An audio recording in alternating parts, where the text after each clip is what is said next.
Hello everyone, कैसे हैं आप सभी लोग। आशा है कि आप लोग बहुत बहुत अच्छे होंगे।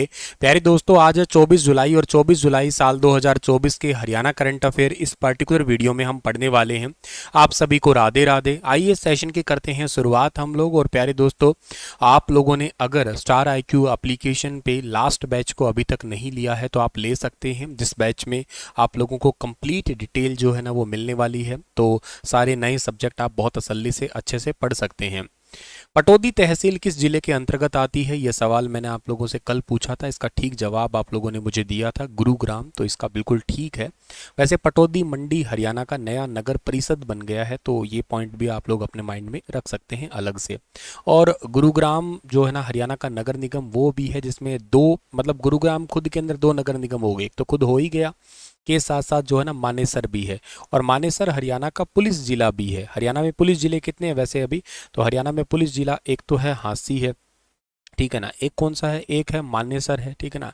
एक हांसी है, एक मानेसर है। एक अभी थोड़े समय पहले ही बना था डबवाली, ठीक है ना। एक डबवाली बना था। डबवाली कहाँ पड़ता है सर? डबवाली पड़ता है सिरसा के अंदर, ठीक है ना। सिरसा में पड़ा है। और मानेसर कहाँ? मानेसर तो अभी बताया है मैंने, गुरुग्राम में है ये। और हांसी कहाँ पे सर? हांसी जो है ना वो है हिसार के अंदर है, ठीक है ना। हांसी हिसार, ये पहले हिसार ऐसे लिखते थे, हिसार फिरोजा करके लिखते थे, अभी खैर लिखते हैं इसको हिसार ऐसे। हिसार शब्द का मतलब होता है किला, अरबी शब्द है एक्चुअली ये। 1354 में एक मुस्लिम शासक फिरोज शाह तुगलक ने इस शहर को बसाया था। हाल ही में हरियाणा रोडवेज में कितनी नई बसें खरीदी जाएंगी? तो अभी एक हाई पावर परचेज कमेटी की बैठक हुई है, उसके अनुसार हरियाणा में टोटल 650 नई बसें खरीदी जाएंगी। हरियाणा रोडवेज के लिए 650 नई बसें होंगी। खरीफ 2024 और रबी 2025-26 की अवधि के लिए बीमा कंपनियों का सिलेक्शन किया गया है। सोहना के अंदर division complex, sub division complex और फरीदाबाद के बड़खल में जो है ना सिविल कॉम्प्लेक्स का निर्माण किया जाएगा। 1970 करोड़ से अधिक के कॉन्ट्रैक्ट और वस्तुओं की खरीद को मंजूरी मिली है। पुलिस के लिए 2000 महिला बॉडी प्रोटेक्टर। और के साथ साथ सुनारिया भोंडसी जेल, हालांकि भोंडसी का नया नाम बदल के भुवनेश्वरी नगर कर दिया है, लेकिन फिर भी लिखते तो अभी तक तो यही है। और मधुबन के लिए भी जो ना अन्य और नए विशेष उपकरणों की वस्तुओं की खरीद के लिए भी अभी रिसेंटली 132 करोड़ से ज़्यादा की जो है ना हाई पावर परचेज कमेटी की बैठक हुई है। इसके अलावा खाद्य आपूर्ति हैफेड और हरियाणा राज्य भंडारण निगम के लिए भी मल्टी लेयर कवर और अन्य वस्तुओं की खरीद के लिए भी घोषणा की गई है। मास्टर स्ट्रॉम वाटर ड्रेन के निर्माण के लिए भी एक निर्माण की मंजूरी मिली है। और कंक्रीट साइड लाइनिंग जो है ना करनाल के अंदर बिछाई जाएगी, इसके लिए भी अभी रिसेंटली मंजूरी दी गई है। सो ये हाई पावर परचेज कमेटी की बैठक के साथ एक घोषणा और भी हुई है कि अभी कावड़ यात्रा जैसे कि आपको पता है स्टार्ट हो चुकी है। उसी के दौरान कावड़ यात्रा के दौरान श्रद्धालुओं की सुरक्षा के लिए पुख्ता इंतजाम किया गया है। महिला श्रद्धालुओं की सुरक्षा के लिए विशेष इंतजाम। और तो 24 घंटे जो है ना पॉलिटरिंग के निर्देश भी दिए गए हैं। और सभी महत्वपूर्ण मार्ग पर CCTV कैमरे भी।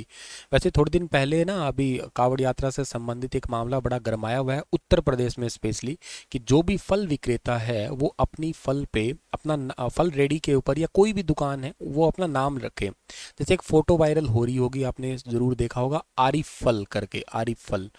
एक्चुअली इस ये उत्तर प्रदेश गवर्नमेंट ने कह दो या उत्तर प्रदेश पुलिस ने आदेश दिए हैं कि जहाँ जहाँ से कावड़ यात्रा का मार्ग है ना, वहाँ वहाँ पे जो भी दुकानदार है वो अपना नाम रख दे। नाम के साथ में ही पूरा अपने बारे में कंप्लीट डिटेल है वो अपनी दुकान रेडी पे जरूर लगाएं। अब इसका क्या मतलब है? इसका मतलब एक्चुअली ये है कि जैसे कावड़ यात्रा अब क्या है, हिंदुओं से संबंधित है। और बहुत सारे लोग ऐसे हैं कि जिन्होंने नाम हिंदुओं का रख रखा है बट वो है मुस्लिम।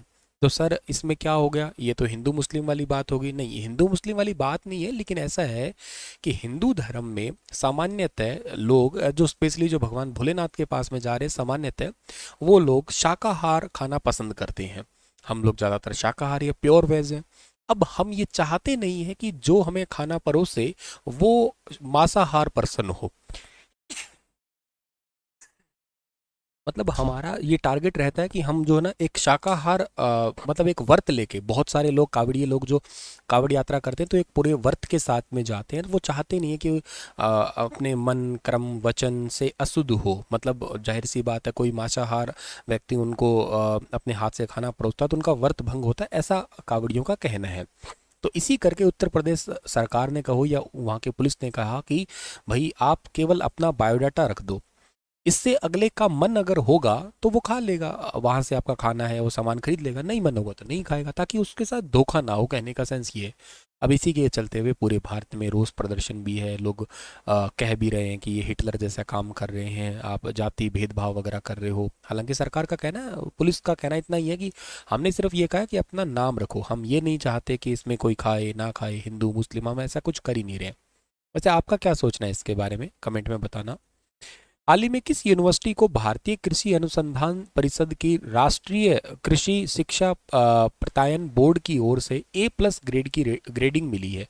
वेरी वेरी इंपॉर्टेंट क्वेश्चन है, और इस सवाल का ठीक आंसर जो है ना वो रहेगा क्या, HAU, ठीक है ना, हरियाणा एग्रीकल्चर यूनिवर्सिटी है, इसको एक ग्रेड मिला है, राष्ट्रीय कृषि शिक्षा प्रत्यायन बोर्ड की ओर से A+ ग्रेड की रेटिंग मिली है हरियाणा एग्रीकल्चर यूनिवर्सिटी को। इसकी स्थापना कब हुई थी? इसकी स्थापना 2 फरवरी को हुई थी 1970 को। और इस यूनिवर्सिटी के VC का नाम क्या है? तो इस यूनिवर्सिटी के जो वाइस चांसलर है उनका नाम भी आप लोगों को याद रखना है, प्रोफेसर BR कंबोज, ठीक है ना, BR कंबोज, ठीक है, तो ये भी बात आप याद रखना।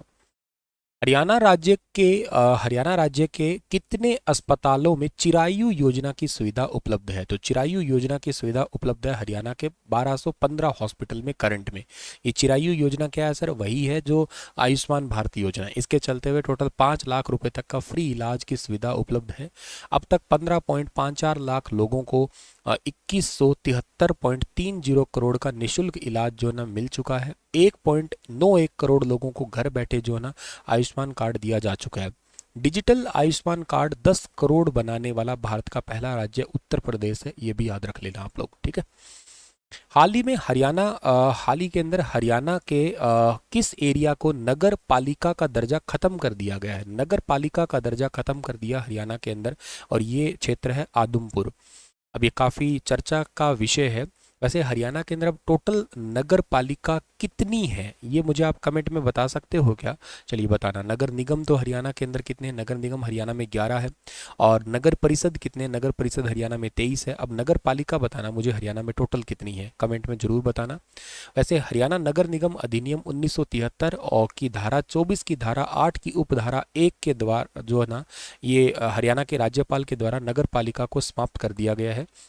ये इसका ऑफिशियल लेटर है। 28 जून 2021 को जो है ना इसको एक्चुअली नगर पालिका के रूप में शामिल किया गया था, और अभी जो है ना इसको हटा दिया गया है 23 जुलाई 2024 को ही।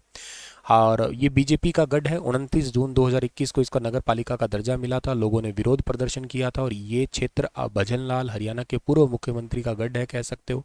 कुलदीप बिश्नोई का बेटा वर्तमान में भव्य बिश्नोई यहाँ से विधायक है, और दोबारा से अब आपको पता है इलेक्शन आने वाले हैं तो एक्टिव होना तो जायज़ है ही है।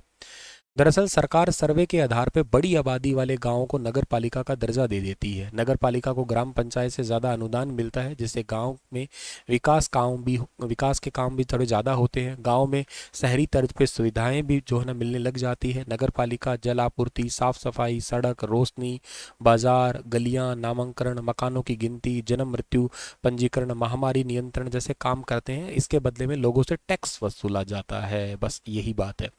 सारी सुविधाएं तो ठीक मिल रही है, लेकिन गाँव में अलग से टैक्स नहीं होता है, तो टैक्स वसूलना स्टार्ट हो जाता है। इसी करके जो है ना लोग कर रहे थे विरोध इसका, कि हम टैक्स नहीं देना चाहते, हम वापस ही गाँव में ही आना चाहते हैं। सरकार इसी टैक्स से इसी इलाके के अंदर जो ना विकास करवाती है, तो लोग मतलब आदमपुर को अब नगर पालिका नहीं, दोबारा से ही इसको गाँव का दर्जा ही दे दिया गया है, अब ये गाँव ही रहेगा।